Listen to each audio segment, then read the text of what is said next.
Hi, I'm Ben Tyner. And I'm Tony Wood. We're with Tyner Commercial Real Estate Services. And today we're going to be discussing how to get an accurate value on your commercial property to sell it, and also what things you might want to do with your property prior to selling it to prepare for the sale. For decades, I've been involved with the valuation of commercial real estate throughout the Western United States, from real estate owned by lenders, commercial leased investments, and owner-user properties. And I've seen many different approaches, of course, working with many appraisers and seeing what their approaches were. And I've come to the realization that establishing fair market value has a very consistent process. And if you take that process, you can come up with a very good evaluation of the subject property with accurate numbers to reflect the current market value of that property. Additionally, after you do the financial valuation of the property, from time to time there'll be things that can be done to really enhance the property saleability. We'll talk a bit about that today as well. I'm a very strong proponent that a broker should be bringing a client very thorough analysis of their property when working with them to prepare the property for sale and making a determination of that property's fair market value. We take a very pragmatic approach to that begins with a review of the property's improvements, location, and how it fits in the competitive nature of real estate in its marketplace. Once we've done that, we take a closer look at the financial statistics of the property, if applicable. If it's an owner-user property, obviously, we take a look at the way the property performs as an investment from a pro forma position. If it is a leased investment or a property that is an income property with existing tenants, we do an evaluation of the rent roll, the current rents as they reflect market, and the expenses, how it's managed, and get these numbers to a place that are fair and reasonable, yet shed the best light possible from an investment perspective on the property to make sure that value is fully realized. Then we go through a series of searches and research on both lease comparables and sales comparables to see how when we're looking at the income and the tenants in the property and their credit standing and the size of the units and how those rents are reflected in the marketplace, to see, can we show this income and possibly also pro forma a better, higher return with market rents.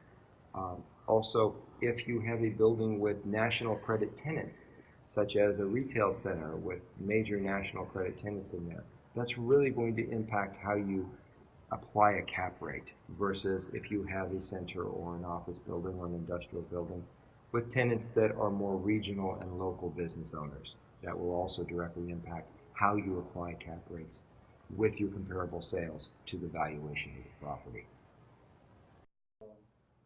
Different components of value would include your property's location, the construction material that was used, the way it was constructed, and the age of your property, as well as your tenant mix. Those are all very good points.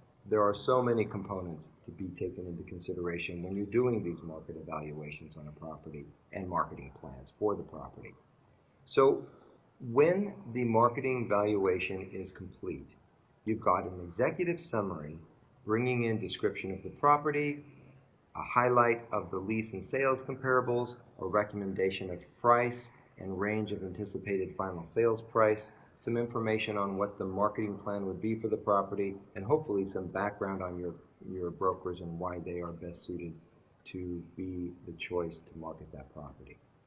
Now, marketing plans are really critical to your marketing proposal because that is essentially what is going to assure your property has maximum exposure in the marketplace and you are reaching out to the appropriate client, whether it be an owner, user, or investor for that particular property. That's a great point, Tony. And considering who you're marketing to is actually one of the very first and important steps to take. If this is a owner-user type of a property where that would attract the highest value. That's definitely what you want to consider. And what type of owner user would find this more attractive than another type of a owner user? For example, if it's industrial and it has refrigeration in it, it's definitely going to be much more valuable to somebody who would distribute dairy or something that would need to be refrigerated, as opposed to someone who would be repairing cars.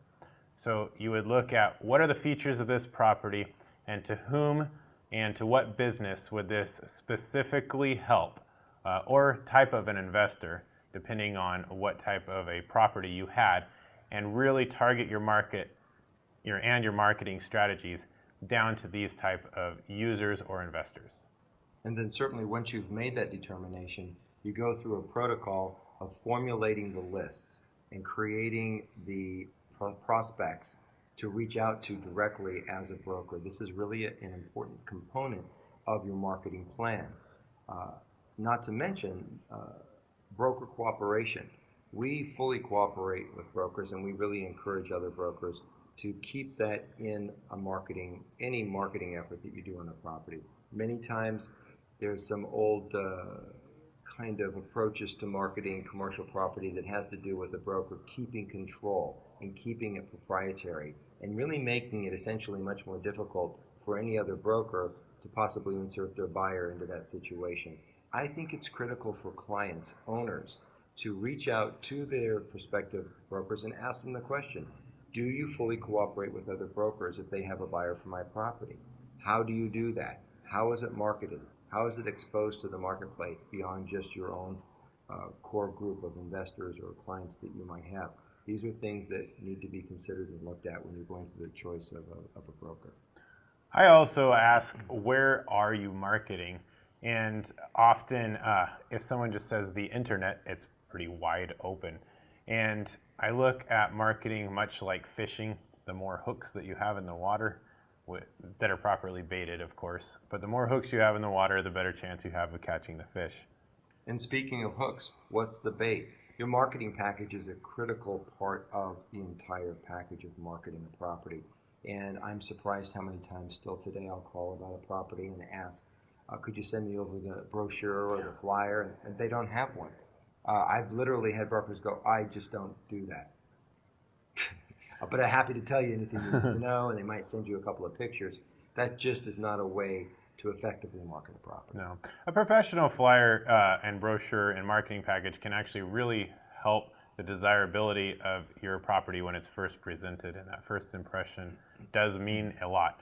Everything from nice professional photography on the front, aerial maps showing what businesses and what streets are nearby, what's accessible, depending on its context, if it's an office, if there's public just so transportation. Many ways, right, really, exactly. To do it depending on the property. But showing it, the demographics. And highlighting the benefits of that Right. property and how it fits in the marketplace to really enforce the value you're asking and encourage buyers to be interested in the property.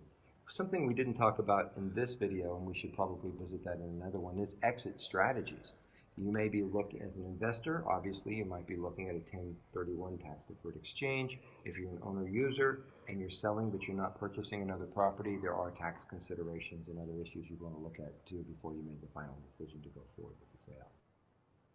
So once you have considered your property's location, the features that your property has that's unique and valuable, and what your property values compared to the rest of the market, and you have a great marketing package, you can take this out and feel confident when you receive offers that you're getting the strongest offers for your property. Remember, if you're thinking of selling your commercial real estate, it's an important process to be fully informed. Insist on full-blown marketing proposals and valuations before you make a decision.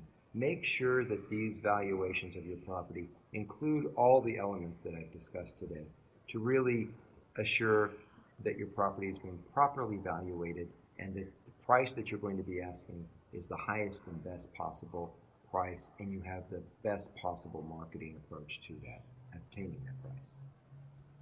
Thank you for watching, and please subscribe below for our future videos. Also, feel free to send us your questions and we will work on creating videos to answer your questions in the future. Our website is filled with lots of resources, articles, and assistance to people looking to buy, sell, or lease commercial real estate. So please check it out, TinerCommercial.com. Thanks.